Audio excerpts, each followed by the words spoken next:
देवप्रयाग संगम, यहीं से ये जलधारा गंगा कहलाती है। देवभूमि उत्तराखंड के पंच प्रयागों में से एक देवप्रयाग टिहरी जनपद में स्थित है। यहाँ गंगोत्री गौमुख से निकलने वाली भागीरथी नदी और अलकापुरी से निकलने वाली अलकनंदा नदी का संगम होता है और यहीं से ये जलधारा आगे गंगा के नाम से जानी जाती है। अलकनंदा नदी शांत तथा भागीरथी नदी तेज शोर करती हुई संगम पर मिलती है, इसलिए अलकनंदा को बहू और भागीरथी को सास की संज्ञा दी गई है। वहीं इस संगम को सास बहू नदी का संगम भी कहा जाता है। देवप्रयाग में शिव मंदिर तथा रघुनाथ मंदिर है, जो कि यहाँ के मुख्य आकर्षण है। रघुनाथ मंदिर द्रविड़ शैली से निर्मित है।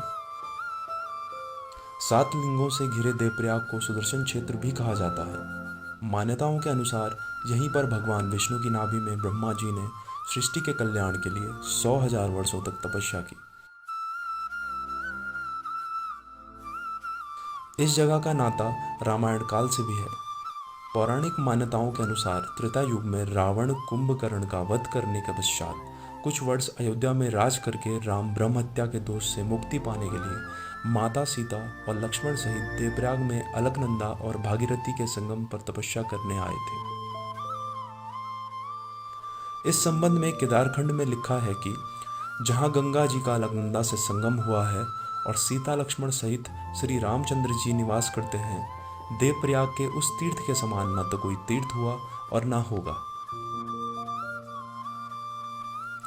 देवप्रयाग से आगे श्रीनगर में रामचंद्र जी द्वारा प्रतिदिन सहस्त्र कमल पुष्पों से कमलेश्वर महादेव जी की पूजा अर्चना करने का वर्णन भी है। मान्यताओं के अनुसार कहा जाता है कि राजा भगीरथ ही माता गंगा को मृत्युलोक में लेकर आए थे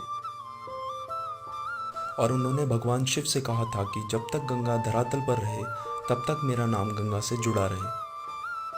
कहते हैं भगवान शिव ने उनकी इच्छा पूरी की और कहा कि जहाँ पर गंगा का साक्षात्कार हो जाएगा वहाँ से आपका नाम हट जाएगा।